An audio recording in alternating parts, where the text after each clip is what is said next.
आणि शिक्षकांचे आपल्या आयुष्याचं स्थान याविषयी मनापासून बोलणार आहे. मित्रांनो, आज आपण दोन वेगळ्या पिढींची तुलना करूया. पहिली होती अगोदरची पिढी, ज्यांच्याकडे ना मोबाईल होता ना गुगल. गुरुजी रस्त्याने येताना जरी दिसले तरी आदराने आणि धाकाने सायकलवरून उतरून बाजूला उभी राहणारी ती पिढी होती.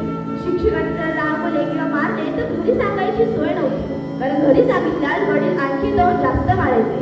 ती पिढी आदर आणि संस्काराच्या मजबूत बाहेर काढली. आणि आजची आपली नवयुगाची पिढी कशी आहे?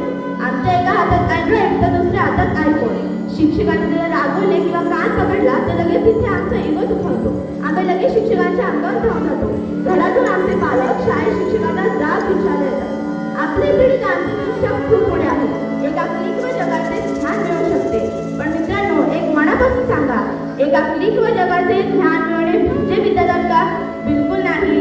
गुगल आपल्याला गणिताचे सूत्र सांगू शकेल, पण जेव्हा आयुष्यात अपयशाचे कठीण कधी समोर येते ना, तेव्हा खचून न जाता कसे लढायचे हे गुगल नाही तर फळ्यासमोर उभा राहणारा आपला शिक्षकच आपल्याला शिकवतो. अगोदरच्या पिढीकडे धैर्य होते आणि आजच्या पिढीकडे स्पीड आहे. पण या स्पीडच्या नादात आजची पिढी खूप लवकर आयुष्यात जाते. सोशल मीडियावर हजारो मित्र असूनही आजचा तरुण आपण एकटा पडत चालला आहे.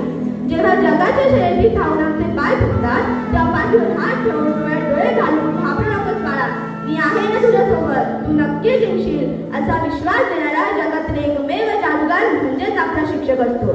आमच्या लाडक्या शिक्षकांनो, आम्ही आजची पिढी आहोत. आम्ही चकाचक आणि खोट्या दुनियेकडे आकर्षित होऊन कधी कधी रस्ता भरतो, कधी कधी आमची जीभ घसरू शकते. पण गुरुवर्य, अगोदरच्या पिढीला जसे तुम्ही सांभाळून ठेवले तसेच आम्हालाही तुमच्या मायेची गरज आहे. तुमचे रागावणे, तुमचे ते कान पिचक्या घेणे यामागे जी माया आहे ना, ती जगातल्या कुठलाही आर्टिफिशियल इंटेलिजन्स किंवा तंत्रज्ञानात नाही.